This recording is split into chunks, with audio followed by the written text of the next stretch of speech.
What is the nature of our shadow?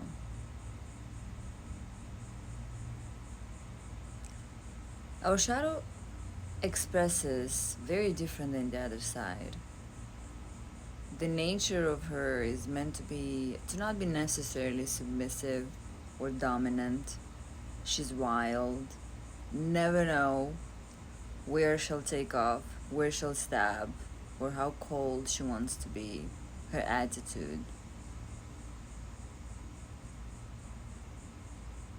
A shadow is just what she is, and is definitely more than what we know, and more than all of the agendas that we try to attach to her.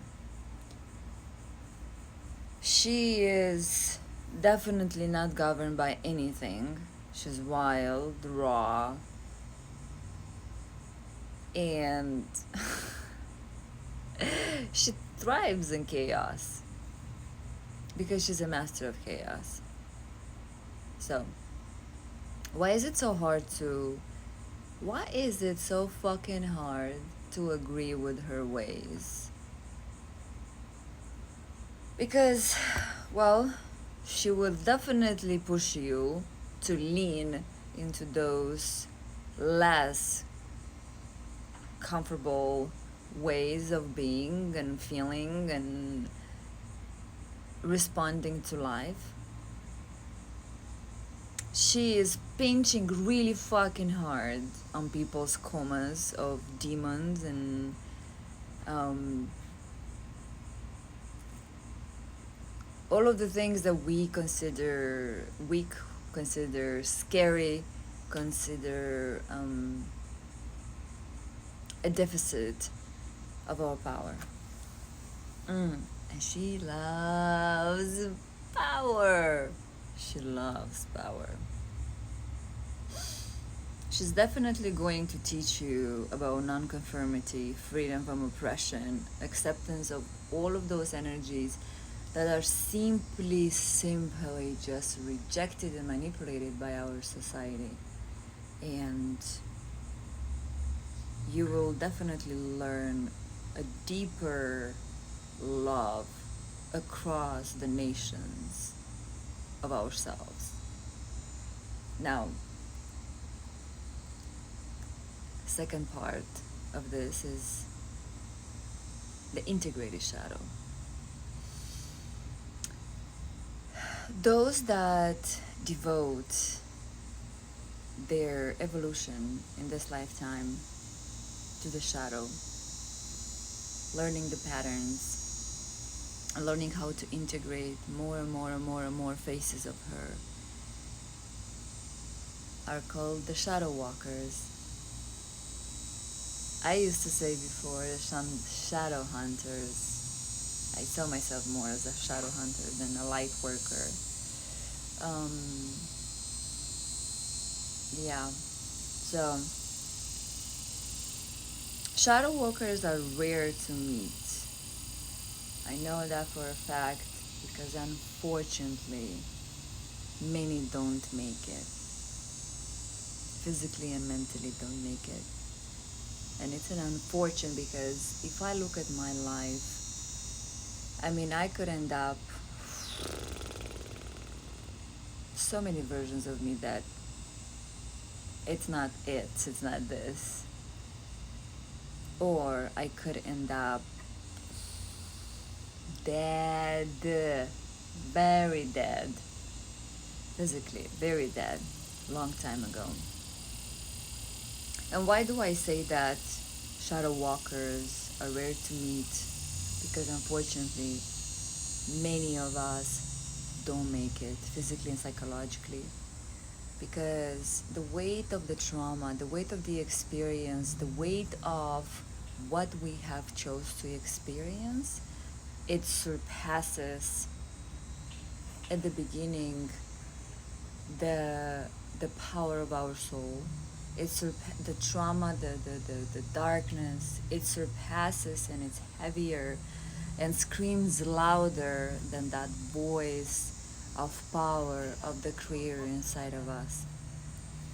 And life just becomes very lonely very scary. The pain of so much loss, the pain of so much grief, and really not knowing what the fuck is happening, because everything is happening all at the same time.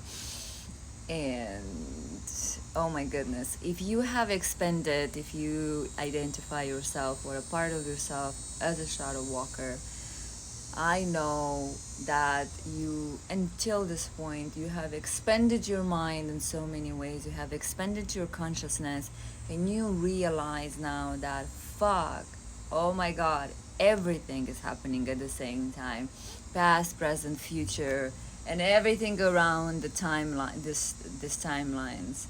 And sometimes that if you don't have the appropriate support within you, and also, you know, outside of yourself, it can feel like fuck, I think I belong in asylum. And I see you there, I see you making really, really, I see you. It's not easy, not fucking easy. Now, for those that fortunately made it somehow, not completely, but feel more of that integrated shadow walker, they feel more solid, they walk on a more solid ground. The intensity that you are embodying in your aura field, for other people will feel so intense, at a point of where they're gonna feel so much terror in their bodies. And that is the reason why that, you know, doing shadow work, and even going beyond the shadow work only, like the trauma is really embodying the essence of a shadow walker. It can create a lot of terror in other people's bodies. And many times how this is going to translate in your life, you are going to be rejected, or you'll be going to be abandoned, because it's just too much. But it's not about that you are too much, but it's just, you know, every single person has their own pace in life, and not everyone is just equipped yet with handling such a frequency. And in an integrated shadow, it becomes actually so bright when you start emanating and anchoring and integrating more into the earth, this essence of a shadow, the essence of the void where all creation comes from. Then it becomes very bright. And that would be one of the main reasons why it seems like relationship don't stick. All types of relationship don't stick. Money don't stick. Because you are creating a whole new timeline. And if you found this video, then I want to congratulate you that you are so fucking close. So close. Anything can happen today, tomorrow, or by September 23rd. Just stay in this frequency and know that everything gets restored, and I will create a continuation of the Shadow Walkers video. I love you.